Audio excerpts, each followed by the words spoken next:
New footage allegedly showing JayZ's crew trying to kidnap 50 Cent. One time walking in the studio and it was like a small gap and bleak. Didn't just go viral, it detonated.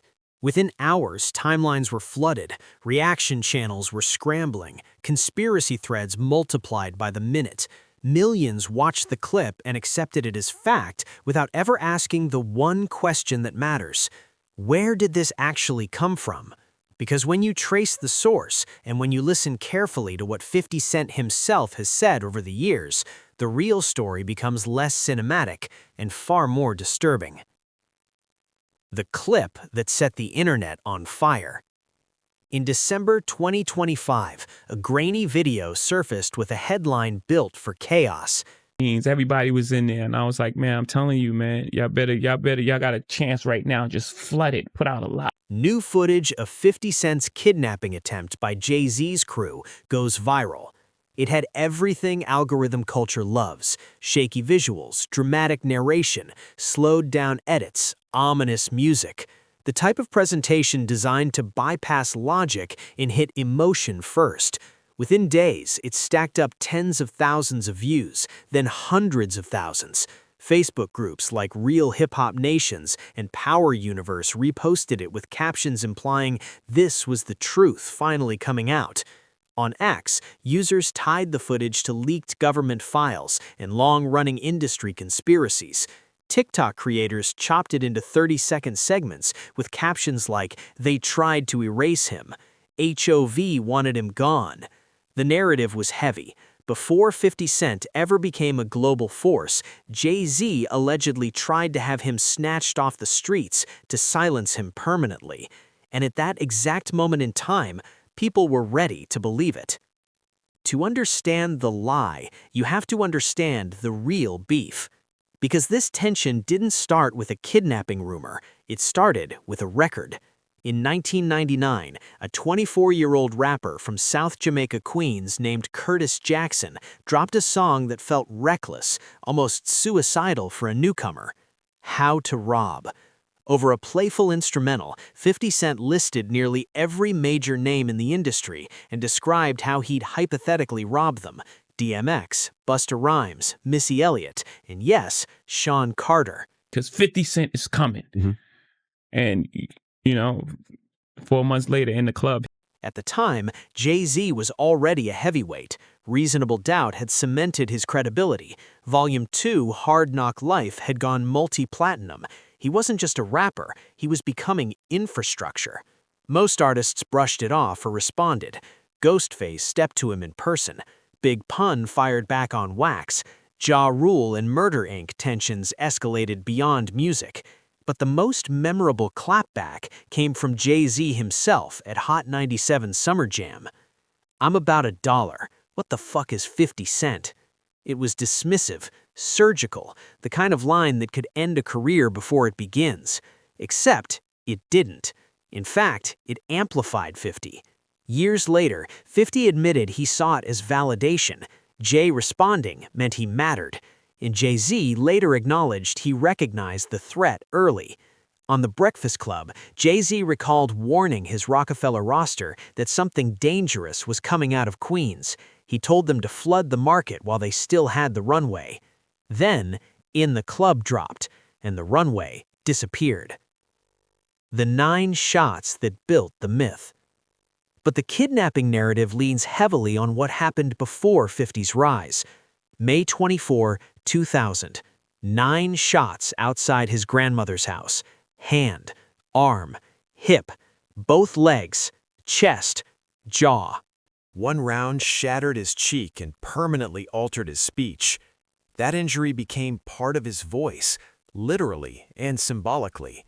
It was over. And It was just like, okay, now everybody got to sit on the sidelines. Everybody had to fall. The shooting was later connected to Kenneth Supreme McGriff, a figure with documented ties to Murder Inc., not JayZ. Court documents and IRS affidavits outlined an alleged conspiracy linked to lyrics referencing criminal activity. 50 survived, got dropped from Columbia Records. His debut album, Power of the Dollar, was shelved. Industry doors slammed shut. Then Eminem found the mixtape, signed him in 2002, and history shifted. That comeback became mythology, even turned into the 2005 film Get Rich or Die Tryin'. So why did the kidnapping story hit so hard in 2025? Because context matters. By late 2024 into 2025, JayZ was under enormous public scrutiny due to unrelated legal controversies and civil lawsuits. He denied all allegations, called them extortion attempts, and aggressively defended himself through legal channels. At the same time, 50 Cent was publicly mocking him online, posting cryptic jokes, questioning industry politics, and revisiting old grievances, including the 2022 Super Bowl halftime show situation where he felt sidelined in promotional material. That tension created the perfect environment. When public trust drops, conspiracy rises. So when a dramatic, well-edited kidnapping attempt video surfaced, it didn't need proof. It only needed timing. The disturbing part isn't the beef, it's the machine. Right. Because of look, JayZ and them was putting it together. So I think they still harbor some energy towards. The viral video didn't contain new evidence. It recycled old interviews, inserted unrelated stock footage, used AI-style narration, presented speculation as fact. It was built for engagement, not truth, and millions shared it anyway. That's the real shift. Back in 1999, diss tracks traveled by radio and mixtapes. In 2025, narratives travel at the speed of outrage. The irony? JayZ once publicly acknowledged 50 was unstoppable, that no label machine could suppress him. Yet decades later, the internet was ready to believe he tried to physically silence him before he rose. Not because evidence supported it, but because the culture now rewards the most explosive version of any story. And that's what makes this more than just old rap beef resurfacing. It's a case study in how digital myth-making works. I see somebody screenshot your is Jay and the whole family at the Possum Fair, and then the comment is 50 Cent. The footage didn't shake the internet because it was proven. It shook the internet because people wanted it to be true. That revelation changed everything. Because once 50 Cent framed the situation the way he did, this was no longer some dusty early 2000s rap rivalry built on punchlines and subliminals. This became something bigger, at least in the public imagination. Now the story wasn't two legends trading bars. It was one mogul allegedly using corporate power to erase another from the biggest stages on Earth. And when you introduce power imbalance into any narrative, the internet instantly chooses sides. The Basquiat shot. In that same interview, 50 didn't just criticize JayZ's business moves. He went after the image. He went straight at the carefully crafted aura JayZ has built over the last 2 decades. The art collector, the cultural architect, the mogul who references Jean-Michel Basquiat in everything from album covers to gallery appearances. 50's message was blunt. He saw it as branding, not authenticity.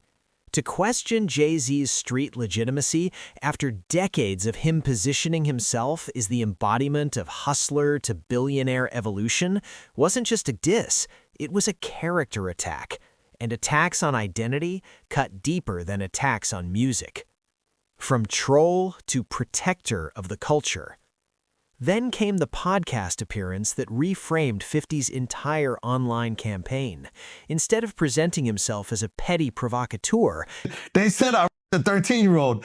Let's go watch Mufasa. Everybody. he argued something different. He claimed that by singling out specific powerful individuals during scandals, he was actually protecting hip-hop as a whole. His logic was simple. If nobody inside the culture calls out alleged wrongdoing, then the entire genre gets painted with the same brush. That framing transformed his trolling from entertainment into something that sounded almost principled. Suddenly, 50 wasn't just joking. He was positioning himself as the guy willing to take the heat so the culture wouldn't. And once people buy into that hero narrative, the villain has to exist. That's the psychological shift. If 50 is the watchdog, then JayZ becomes the shadow figure. And that's the mental groundwork that made the kidnapping footage feel believable. The red carpet moment that lit the fuse. December 9th, 2024, one day after civil allegations against JayZ became public, he appeared on the red carpet at the Mufasa the Lion King premiere, with Beyoncé, with Blue Ivy, with Tina Knowles. He smiled, he posed, he looked calm, and 50 exploded. I have that shit in my past. His Instagram post, later deleted, read, "Jay said they said I raped a kid. Everybody get dressed, we going to see Mufasa, LOL." It was ruthless, it was sarcastic, and it went nuclear. TMZ ran it, Page 6 amplified it, every hip-hop blog reposted it within hours. Then the next day, 50 escalated. He posted an AI-generated deepfake video showing JayZ and another public figure being arrested at a formal event, with KRS-One's Sound of the Police playing over it. The caption, "I want to post this, but I'm afraid I'm going to get shot, LOL." It was obviously fake, but that didn't matter. The tone had shifted. We had entered the AI era of rap beef. And once AI enters the room, reality gets blurry. The DOJ file drop. January 2026. The Department of Justice releases over 3 million pages of documents under a federal transparency law tied to a convicted high-profile figure. But it was for me to perform that. For her to remember, buddy. I can give her a drink so she forget what the JayZ's name appears in an FBI crisis intake report from 2019, stemming from an anonymous caller alleging misconduct decades earlier. Important detail, it was an unverified tip, not corroborated evidence, not a charge, not an indictment, not even a confirmed investigation. The DOJ itself clarified that the release could include false or unverified claims due to the scope of disclosure. No charges followed. But that nuance never trended. What trended was 50's Instagram post. "Damn, they got your man Jay in the files. I gotta do a doc on this." That line did two things at once. It reignited suspicion. It positioned 50 as documentary storyteller, not just troll. And that was the moment the kidnapping video exploded.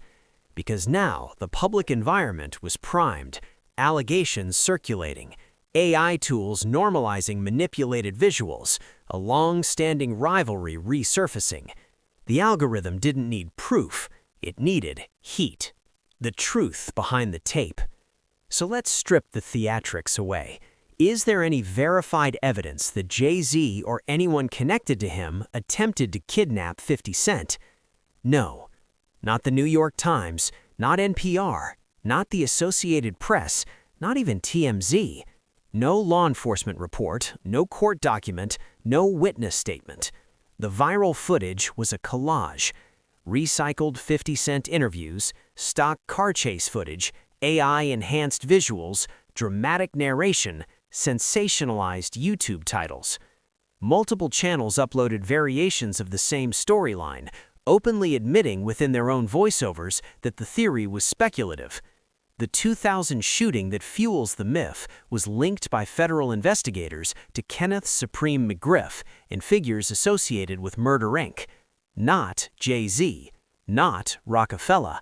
Smartest thing Jay said in the statement was, if you really believe this happened, then press criminal charges. Even in 50's own autobiography, From Pieces to Weight, he never accused JayZ of orchestrating violence against him. In fact, in earlier interviews, 50 described their rivalry as energy, business competition amplified for impact. That's the key word, energy. Beef sells. Mystery sells more. The statute of limitations argument. One of the most controversial moments came when 50 critiqued JayZ's public challenge to his accuser to file criminal charges. Tell me. Okay, look. Because of the statute of limitation, there is no there proof. is. On the surface, it sounded bold, but 50 argued it was strategic because the alleged incident dated back to 2000 and the statute of limitations had expired. In his view, the dare cost nothing legally. That interpretation fueled suspicion. But suspicion isn't proof, it's perception, and perception spreads faster than facts. The timeline nobody talks about. When the alleged events in the lawsuit supposedly took place in 2000, 50 wasn't a superstar. He wasn't on shady records. He wasn't 50 yet. He was recovering from 9 gunshot wounds and watching his debut album get shelved. Both men were operating in a completely different era of the industry. The kidnapping myth tries to connect dots across timelines that don't align. It stitches together rivalry, scandal, AI manipulation, and algorithmic timing into one explosive narrative. But when you pull the threads apart, there's no rope, just smoke. What this really adds up to: the kidnapping footage wasn't real. It was engineered, built for outrage, built for engagement, built for a moment when public opinion was already unstable. And that's the uncomfortable truth. The story didn't go viral because it was true. It went viral because it fit the emotional climate. And in 2025, emotional climate beats verified fact every single time. Because of the lawsuit, because of the government file dump, because of 50 Cent's relentless months-long trolling campaign that never really paused for breath. When they're saying this is happening, I'm not even 50 Cent. That footage didn't explode because it was true. It exploded because by December 2025 and January 2026, the line separating documented fact from AI fabrication had become razor thin. So thin that millions of people genuinely could not tell the difference anymore. And once a narrative hits critical mass online, correction doesn't matter. Retractions don't trend. Nuance doesn't trend. DOJ clarifications don't trend. The headline does. What the documents actually said. Let's reset this clearly. 50 Cent's name had no direct connection in those released government files. JayZ's name appeared in an FBI crisis intake report from 2019, based on an anonymous tip. No formal investigation, no charges, no corroboration, no follow-up action. Legal experts were clear. The Department of Justice was clear.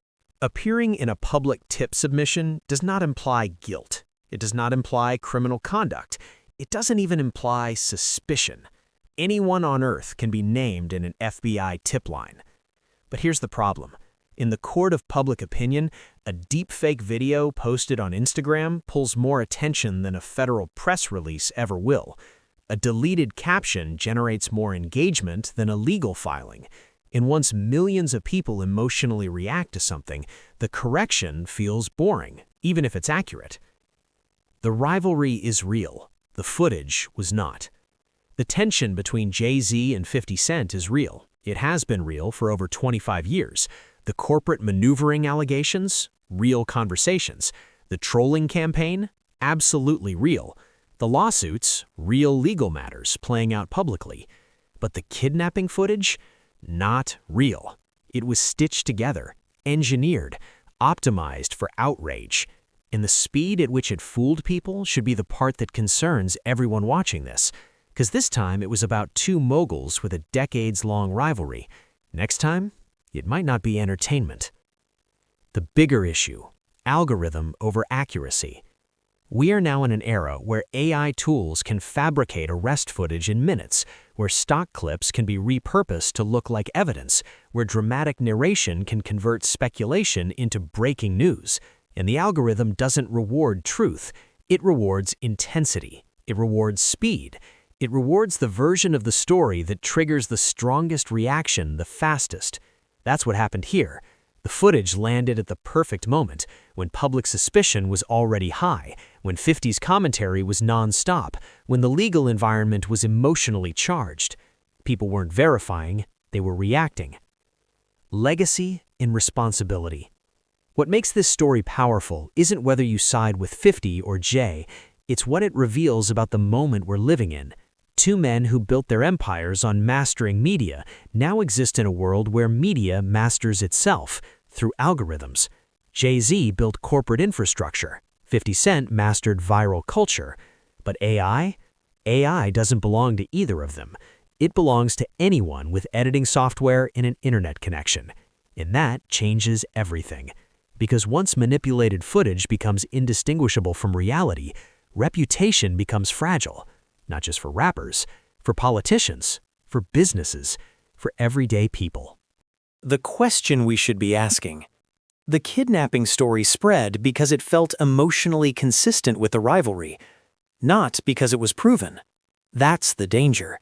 When something fits the narrative, people stop demanding evidence. And if we stop demanding evidence, we lose the ability to tell truth from theater. Today it's hip-hop. Tomorrow it could be something that impacts markets, elections, or public safety. And by the time corrections surface, the damage may already be irreversible. Final thought. The rivalry between JayZ and 50 Cent will be remembered as one of hip-hop's longest-running chess matches. But the viral kidnapping myth? That will be remembered as a case study in how fast misinformation can spread when timing, technology, and tension collide. The footage wasn't powerful because it was real. It was powerful because people were ready to believe it. And that's the part that should make all of us pause. That's it for this breakdown. But don't go anywhere. Tap one of the videos on your screen right now and stay locked in. Because the next story, it might not just be about rap,